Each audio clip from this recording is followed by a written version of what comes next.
Now at 6, we are just one day away from Pope Francis's historic trip to Cuba. Today, the island is making final preparations to host the pontiff.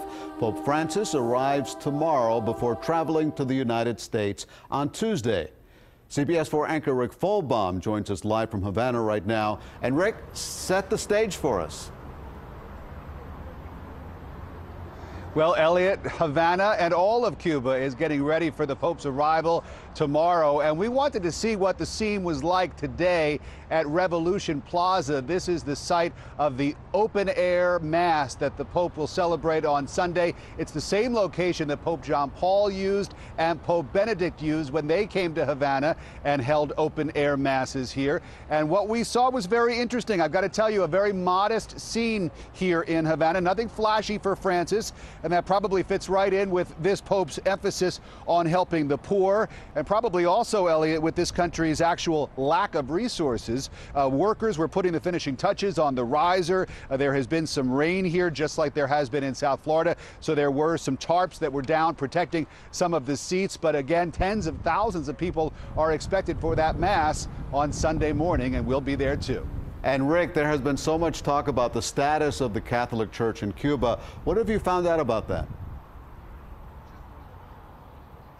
Well, very interesting, Elliot, because for so many years this was a country with no religion, an atheist state ever since the revolution. But things began to change ahead of Pope John Paul's visit in 1998, and slowly but surely the Catholic Church and religion in general is beginning to creep back into public life here. The Vatican says that 60% of all Cubans are Catholic, but a recent poll done by Univision Fusion put that number at closer to 27% of Cubans who self-identify as Catholic. But a more interesting number could be the number of Cubans who say that they're not religious at all. That number is 44%, according to that same poll, Elliot. So a lot of room to grow for the Catholic Church, and really for any religion that might want to try to make some inroads here in Cuba. Yeah, no doubt the church would like to turn that around. Rick, the Pope made some rather interesting comments last night in Rome. Could they be seen as a sign of what's to come when he arrives in Cuba?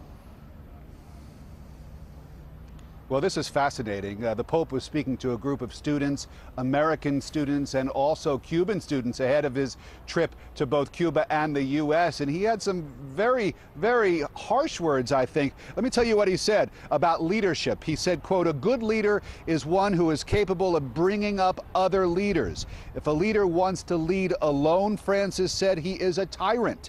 If they do not plant the seeds of leadership in others, they are worthless. They are dictators." And that could really only be seen, Elliot, I think, as a direct criticism of the Castro regime, which has led a one-party system here, a governing system here, since the Cuban Revolution. You know, but he made those remarks from the Vatican. A lot of people will be very interested to hear whether or not he goes that far when he's speaking in public here on the ground in Cuba. Well, this is a Pope that doesn't mince words. So, Rick, you and I and so many people are eager to see what happens once he arrives on the island. Rick Folbaum reporting live from Havana. Rick, thank you.